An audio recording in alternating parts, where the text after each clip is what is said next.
The second wonderful principle, I think, is we have to access the resources that God gave us. We've got all these resources that we have that God's given us.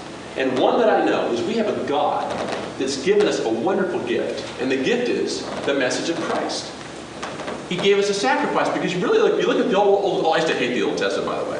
I finally started getting into it, and I started thinking, hey, there's some mirroring that's going on here. It kind of reminds and parallels of us, me and my life, right? The Old Testament, the grumblings of the people, and the breakdowns, and the upsets, and the affairs, and the this, and the that. I mean, it goes everywhere in the Old Testament. The murders, the stealing, you just name it, they're all there, right? The sins.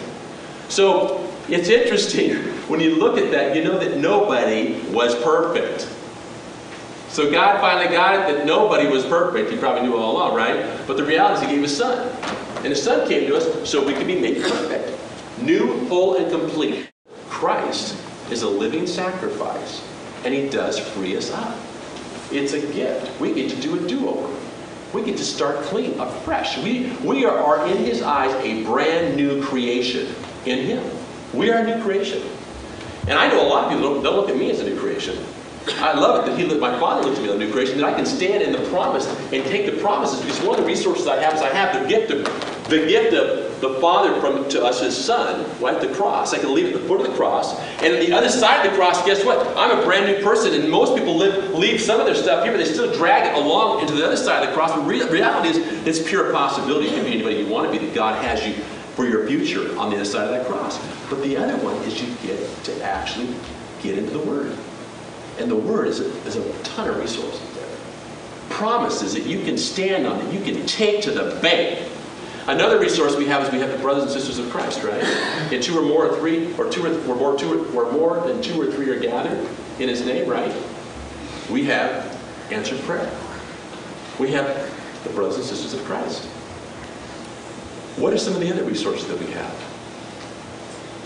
There are many, many resources out there. One thing that I know is that in the business world we say is that you have a vision, you have a mission, you have a set of values, and what you got to do is you can write the business plan, you can put it together, get the money, the capital, you get out there and you do it, and you don't worry about how the how-to is going to happen.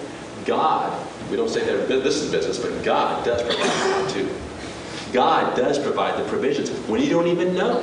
We have our faith, and more importantly, we have prayer.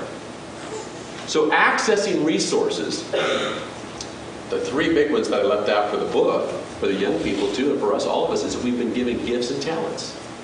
Gifts and talents that God has given us, and we're actually called to take those gifts and talents to a larger purpose, to a bigger purpose than ourselves, and to develop those gifts and talents. We can either bury them in a hole, let them fade away, or we can do it in the parable. We can actually take them out there, and it's not without risk. Yes, there's risk in life, but God will actually exponentially grow those gifts and talents that we have. If we will, the old saying is, if you don't use them, you'll lose them.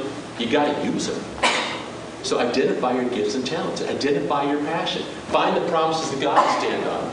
Use Christ. Step into the world that He's given us the whole thing. You're victorious overall by accepting Christ.